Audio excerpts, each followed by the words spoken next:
The call lasted less than 2 minutes. My father said he had to go before I could ask what the house inspection meant.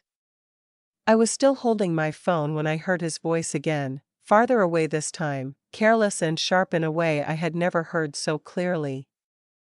Then I heard the sentence that changed everything. He called me a burden. Not a daughter. Not someone he loved. A burden. I stood in the kitchen of the house my grandmother left me, the same house I had paid to maintain, the same house I had opened to my parents because I still believed love could be earned through patience, money, and loyalty. While they were in Europe, spending more freely than they ever had in their lives, I was back home handling the bills, the paperwork, and the quiet messes they always seemed to leave for me. In one careless moment, I found out that the smiles, the guilt, the family obligation, all of it had been part of something much uglier. I did not scream. I did not call back. I did not warn them. I stayed very quiet. And by the time they came home from Europe, smiling and dragging their suitcases to the front door, the key no longer fit. The house was empty. All I left behind was one note. Before I tell you exactly what they heard when they realized I was gone, tell me where you are watching from right now and what time it is where you are. Because I really want to see how far this story reaches tonight. After I heard my father say that word, I did not hang up right away. I wish I could tell you I ended the call with dignity, but I did not. I stayed there in my grandmother's kitchen with one hand gripping the counter so hard my fingers hurt, listening to my parents talk like I was not their daughter at all, like I was some investment that had not paid out fast enough. My mother laughed first. It was soft, almost bored. Then my father said the house should have gone to them in the first place because parents were supposed to come before children. He said I had been handed everything, which would have been funny if it had not been so cruel. Because the truth was I had worked since I was 16. Earned scholarships, built my own career, and paid every bill connected to that house after my grandmother died. They talked about me the way people talk about a weak point in a contract. My mother said I still wanted their approval, which meant I would be easy to pressure when they got back. My father said he had already made decisions based on that house becoming theirs eventually.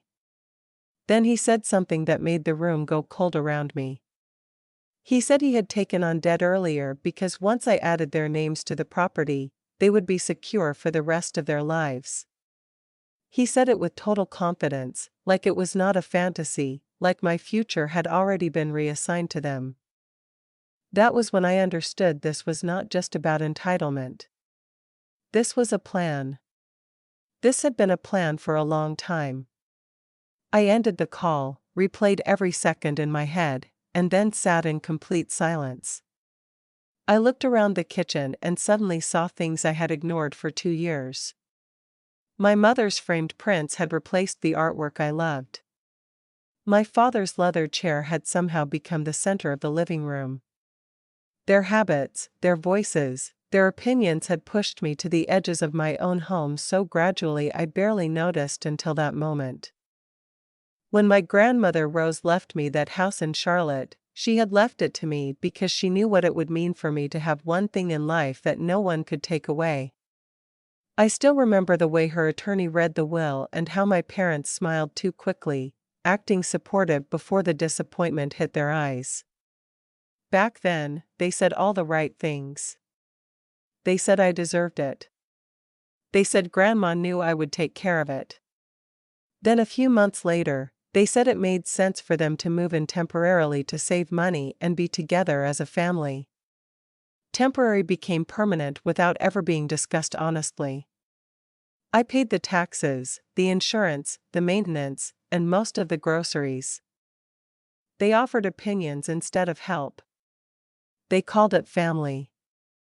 I called it love because I wanted to believe that was what it was. Now I finally knew better. That night, I did not cry the way I thought I would. I felt hurt, yes, but underneath the hurt was something colder and steadier. It was clarity. I opened my laptop at the kitchen island and started making a list. Legal, financial, personal, exit plan. If my father thought my silence made me weak, he was about to learn what silence sounded like when it stopped asking for permission. I thought about the years of quiet transfers, the holidays spent swallowing complaints, the group chat notifications that doubled as invoices. I had been trained to equate silence with peace. I had learned to mistake compliance for care. But care does not demand. Care asks. Care respects the answer. This was not care. This was inventory management. I let him finish speaking. I did not offer excuses. I did not raise my voice. I simply let the space between us stretch until his own certainty began to fray. "You have a good head for this," he said, mistaking my silence for hesitation. "Do not overthink it." "I already have," I replied. My voice was level, devoid of the panic he had been counting on. He shifted in his seat, though I could not see him. He was not used to a ledger he could not balance. I had spent months preparing for this exact conversation, not to win an argument, but to end a cycle. The paperwork was complete. The accounts were insulated. The boundaries were drawn in permanent ink. I was not angry. I was completely clear. And clarity does not negotiate with entitlement. It simply closes the heavy door. The first person I called the next morning was an attorney named Andrea Cole, an estate and property lawyer my bank had worked with before.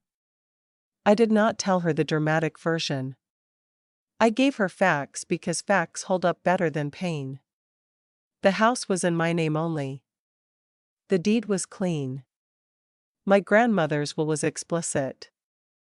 My parents had lived there with my permission, paid no rent, and had no ownership interest. Andrea told me exactly what I needed to hear. Legally, the house was mine to sell. They had no right to stop me and no right to demand proceeds from the sale.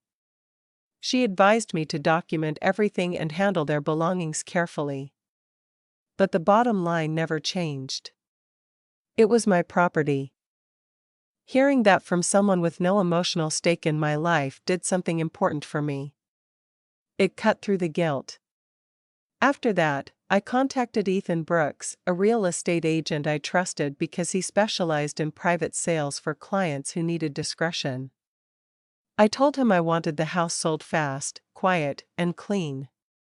No yard sign, no open house, no gossip.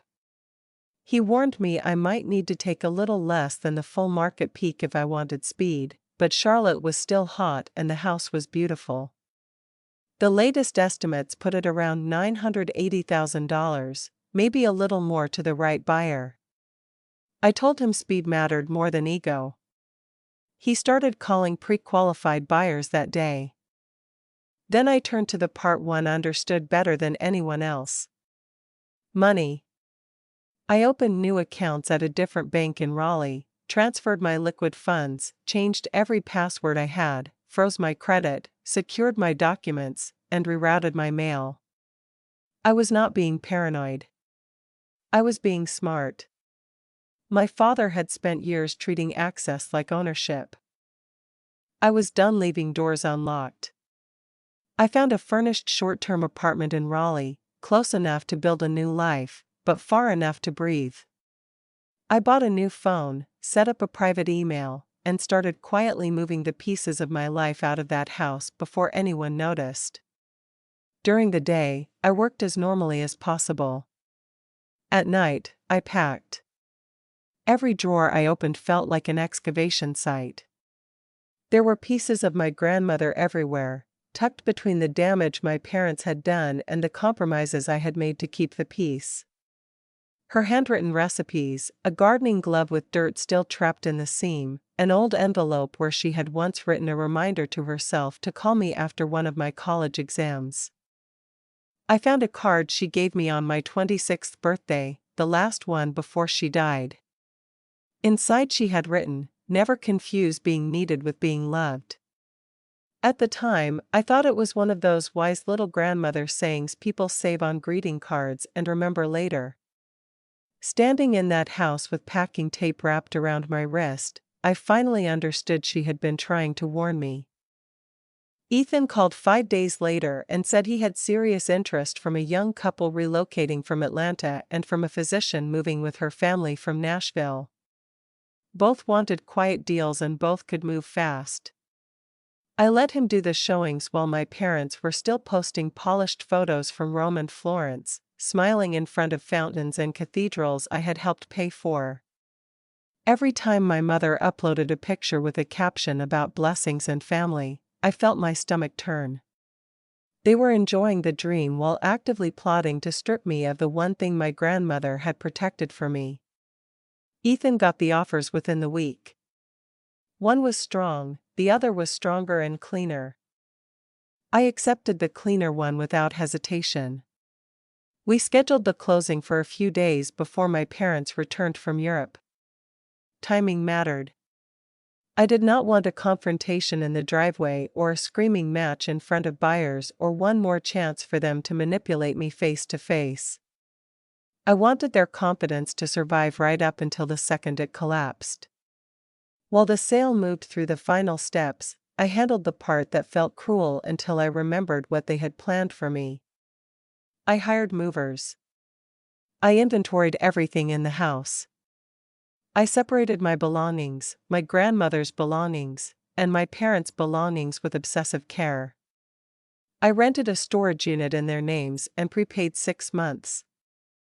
I was not trying to steal from them. I was trying to leave no opening for them to paint me as unstable or unfair. The more organized I became, the calmer I felt. Not because I was heartless, because I had spent my whole life preparing for other people's reactions. For the first time, I was preparing for my own freedom. The closing happened on a bright Thursday morning that should have felt bigger than it did. I wore a navy blazer, signed every page I was handed, answered the title officer's questions, and kept my voice steady even when the address was read aloud. I had lived in that house with my grandmother, then without her, then with 2 people who slowly taught me what love looked like when it came with calculations hidden underneath it. By the time the final document was signed, the money was already in motion. And the property was no longer mine. I expected to feel grief first. What I felt was relief. Relief so deep it almost embarrassed me. Ethan hugged me in the parking lot and asked if I was okay, and I told him the truth. I said I would be. Then I drove straight back to the house to meet the movers. That part was harder. Not because I doubted my decision, but because every room held a version of me that had tried too hard. The dining room where I hosted holiday dinners and did all the shopping while my parents criticized the food. The front hall where my mother once told a neighbor she was so proud of the family home without ever acknowledging it was mine. The upstairs bedroom where I had sat awake more nights than I could count, wondering why being a good daughter never seemed to be enough. I supervised the movers for hours. My furniture, clothes, work files, personal keepsakes, and everything from my grandmother that had been left specifically to me went on to one truck headed for Raleigh. My parents' clothes, documents, photo boxes, and bedroom furniture went into the other truck headed to storage. I left nothing damaged and nothing behind by accident. I even had the movers label the bins clearly so my parents would have no excuse to claim confusion later. Once both trucks pulled out, the house became strangely quiet, like it was holding its breath with me. I walked from room to room one last time. The place looked bigger, empty, cleaner, too.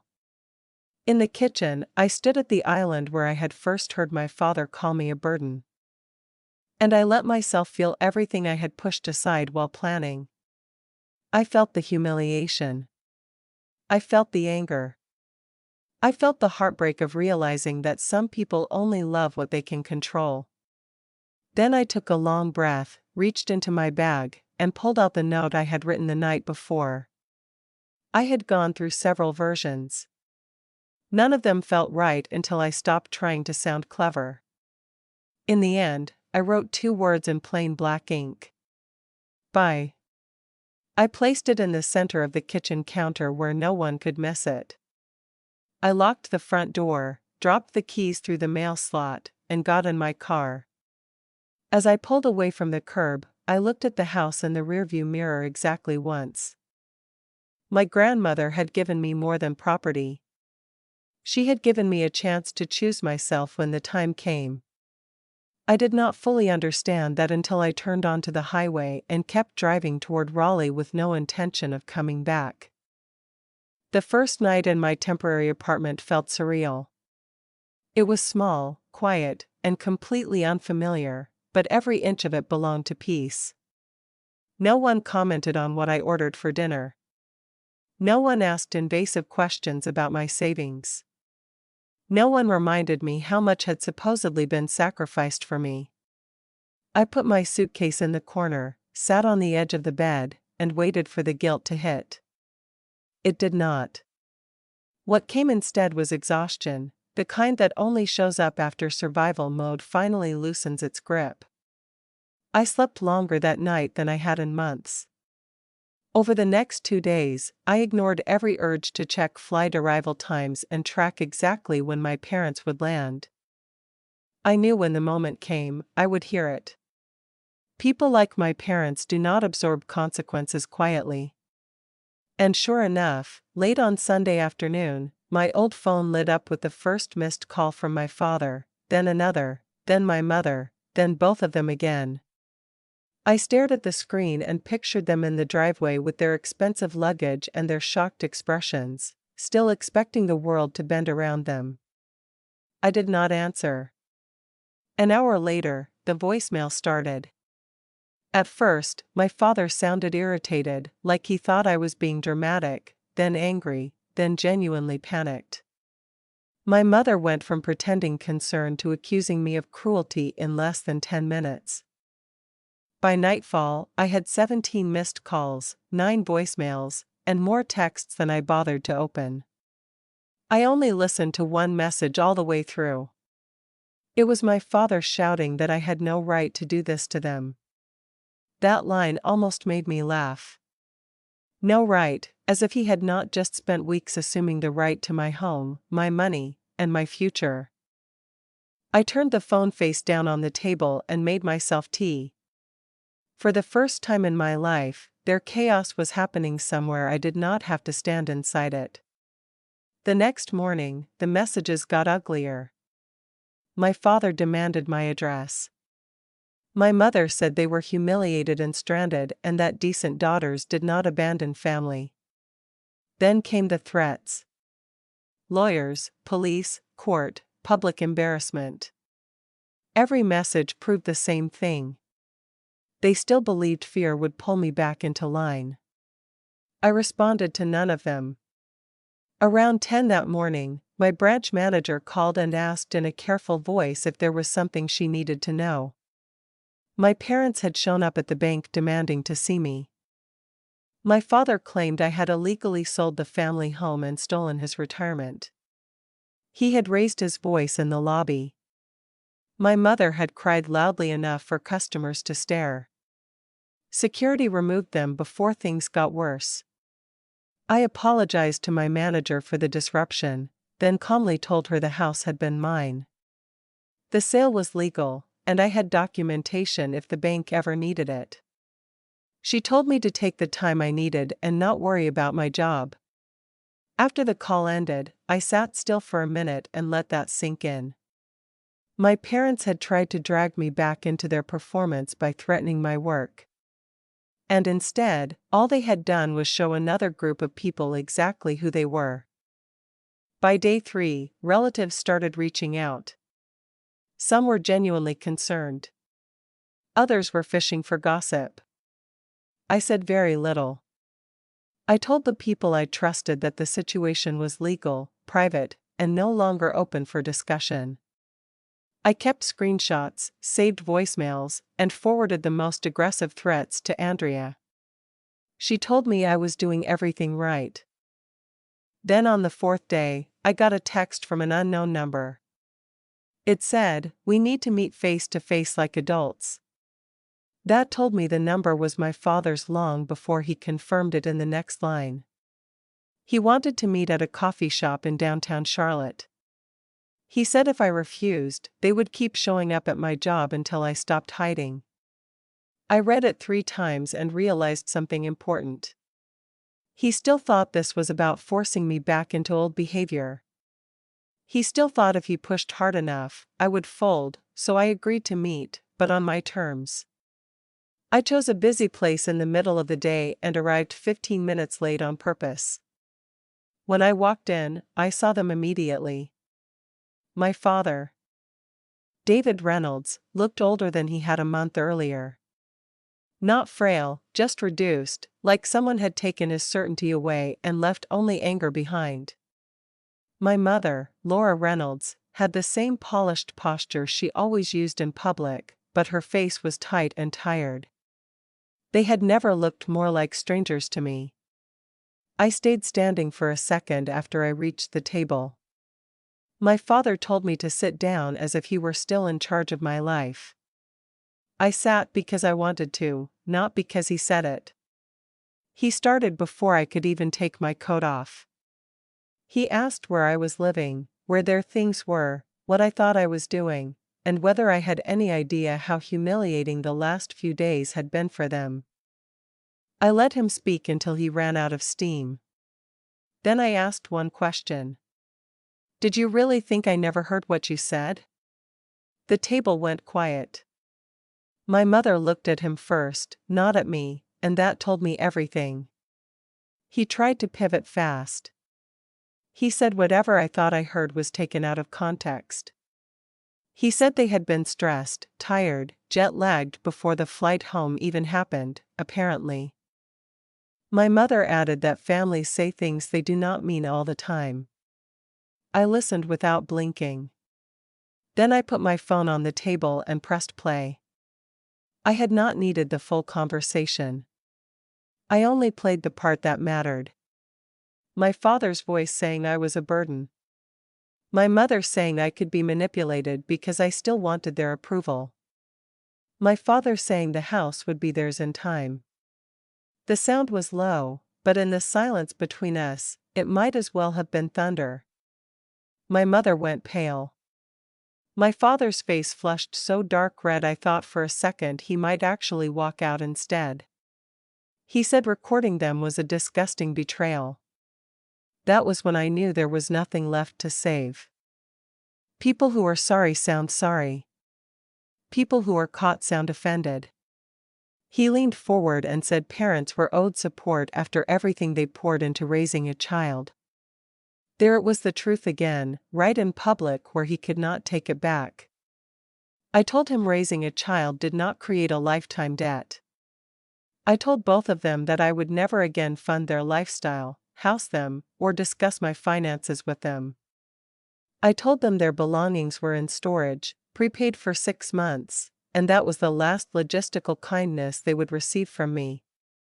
My mother started crying then, but it did not land the way it used to. I had spent too many years confusing tears with innocence.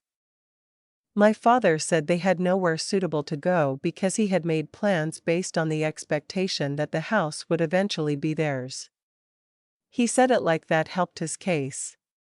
It only confirmed what I already knew. He had gambled with a future that was never his. I stood up to leave and that was when the mask slipped all the way. He called me selfish, cold, ungrateful. And finally, with a bitterness so naked it almost shocked me, he said I had ruined his life. I looked at him and said, "No, you built a life around something that never belonged to you." Then I walked out. I thought that meeting would be the end of it. I was wrong. Consequences rarely arrive all at once. They come in waves. And for my father, each one hit harder than the last. Andrea sent a formal warning after he left 2 more voicemails threatening to challenge the sale. It did not stop him from trying, but it did stop him from pretending he had any legal footing. 2 attorneys turned him away once they saw the deed history and the will. The house had been mine. The sale was valid. The proceeds were mine. End of story. But while the legal fantasy collapsed, his financial reality started coming due. My father had not just dreamed out loud in Europe. He had actually acted on those dreams. I learned through one of my cousins that he had borrowed against everything he could reach in the months before the trip. He took a personal loan. He ran up credit. He even refinanced his car because he believed he was only months away from controlling a nearly $1 million property. He had spent like a man waiting for a payout. When the payout vanished, the debt stayed behind. My mother blamed him first in private, then more openly. The version I heard from relatives was that she had not realized how much he had borrowed, though I suspect she knew enough. Either way, their marriage shifted fast from smug teamwork to mutual resentment. And then came the public fallout. It turned out my father had not only caused a scene at my bank. A week after the coffee shop meeting, he showed up at the storage facility, furious over the fact that the unit was smaller than he thought it should be, and raised his voice at the manager in front of several people. One of them recognized him from the local dealership where he still worked part-time. Another happened to be the aunt of a woman from his sales office. Small communities have a way of connecting the dots faster than anyone expects. Stories spread, not always accurately, but in this case, accuracy was not the problem.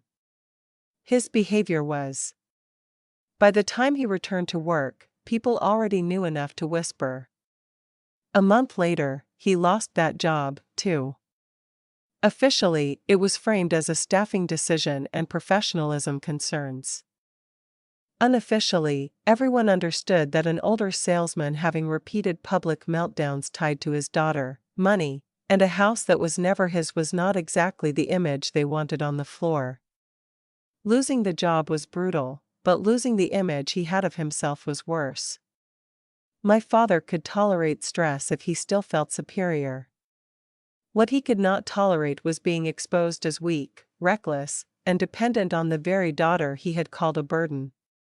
Once the paycheck stopped, the car became impossible to justify. He sold it. Then they moved out of the temporary extended stay hotel they had been using since they got back from Europe and into a cramped apartment on the edge of town. The kind of place he used to make jokes about. My mother, who had once floated through other people's houses making comments about decor and standards, now had neighbors who fought loudly enough for everyone to hear. I know this because one of the women in my grandmother's old church, a woman I had not spoken to in over a year, called me one Sunday and said with obvious satisfaction that my parents had been seen carrying discount furniture up a narrow stairwell. I did not ask for details. I did not need them. My father's punishment was not just losing the house he thought he could take. It was being forced to live inside the truth of who he was without a better story to hide behind. He had called me weak because I still wanted approval. But in the end, I was not the one who built a whole future out of manipulation and borrowed money. I was not the one begging reality to bend after it refused. The strangest part was how little triumph I felt once it all unfolded. There was satisfaction, yes, especially on the days when a fresh voicemail would come in accusing me of heartlessness, as if the accusation itself was not proof that he still understood nothing. But the bigger feeling was distance, emotional distance. Every time he raged, every time my mother tried a softer angle and asked whether this really had to go so far, I heard the same thing underneath it. They still believed my job was to make their lives easier. I never answered. Silence had done more in a month than years of explaining ever had. I poured my energy into my work in Raleigh, into therapy, into rebuilding routines that belonged only to me. I bought groceries without guilt. Slept through the night. I learned what it felt like to make decisions that did not begin with fear of someone else's reaction. Around Thanksgiving, my mother sent a message that almost got through to me. Not because it was sincere, but because it was written well. She said families break and heal all the time and that pride had destroyed enough already. She said my father was depressed, that the apartment was small, that they had made mistakes, but I was still their daughter. Then in the final paragraph, she asked if I would consider helping with the security deposit on a better place since I had more than enough after the house sale. That was the moment any remaining softness went cold. Even at the edge of their collapse, they were still trying to build a bridge back to my wallet. I deleted the message and went for a walk. The air was cold, the sky was gray, and for the first time in months, I smiled without forcing it. My father had once believed my silence would protect him because it meant I would keep absorbing everything quietly. Instead, my silence became the thing that cost him every illusion he had built his future on. A year later, I was living in a townhouse in Raleigh with white kitchen cabinets, too many plants, and a piece I still sometimes stopped to notice on purpose. I had been promoted at the bank, not because my personal life made me stronger in some dramatic movie way, but because I was finally thinking clearly all the time. I was no longer splitting my energy between my work and the constant emotional management that came with having manipulative parents in my home. Clarity is good for a career. So is sleep. So is not being drained by people who confuse access with love. Somewhere along the way, my story started shaping my work in a different direction. I began noticing how many young clients, especially women, came into financial decisions carrying family pressure they could not quite name. Parents who wanted to be added to accounts, partners who pushed them to co-sign things they did not understand, relatives who framed control as closeness. I recognized the look in their eyes because I had worn it for years. So, I pitched an idea to my branch manager and started hosting free evening seminars called Money Boundaries and Family Pressure. I kept the language practical, not dramatic. We talked about property rights, debt, emergency funds, co-signing, digital security, and the difference between helping someone once and becoming their long-term plan. But the deeper lesson underneath all of it was simpler. Love that depends on access to your money, your home, or your fear is not healthy love.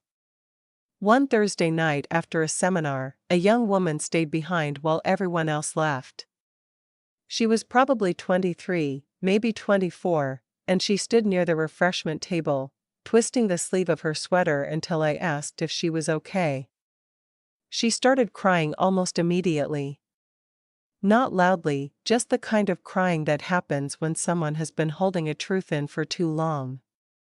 She told me her parents wanted her to take out a loan in her name to save their business and had been calling her selfish for hesitating. She said she loved them and did not know how to say no without feeling like a bad daughter. I listened, then told her something I wish someone had told me years earlier. Protecting yourself does not make you cruel. Boundaries are not punishment. They are information. They teach people where you end and where their entitlement has to stop. She hugged me before she left. And after the door closed behind her, I stood there for a minute thinking about my grandmother, about how she had seen the pattern before I did, about how one house, one sentence overheard on a phone call, and one decision to stop explaining had changed the entire direction of my life. I do not hate my parents. That surprises people when I say it. But it is true. Hate keeps a person tied to the thing that hurt them. What I feel now is acceptance. David Reynolds is the kind of man who mistakes control for respect. Laura Reynolds is the kind of woman who calls manipulation peacekeeping if it keeps the family image intact. They are who they are. My job is not to fix them. My job is to make sure their broken ideas do not get to shape me anymore. That more than anything is the lesson I carry now. Sometimes the most educational part of pain is what it teaches you to name. Financial abuse, conditional love, emotional blackmail. Once you can name a pattern, you can stop living inside it blindly.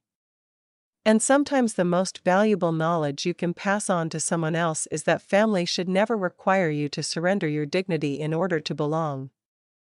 I used to think being a good daughter meant enduring more, giving more, forgiving faster, and staying quiet no matter what it cost me. Now, I think being a healthy adult means telling the truth to yourself first, even when it ruins someone else's version of you. If there is any good that came from what happened, it is this. I no longer confuse guilt with responsibility. I no longer confuse pressure with love. And I no longer believe that saving yourself is something you need permission to do. My father was wrong about one thing that day on the phone. I was never the burden. I was the one carrying everyone else. The day I finally put that weight down was the day my real life began. What's one boundary you've been afraid to set, but know is the only way to finally breathe? Write it down. Keep it close. The rest will quietly follow you.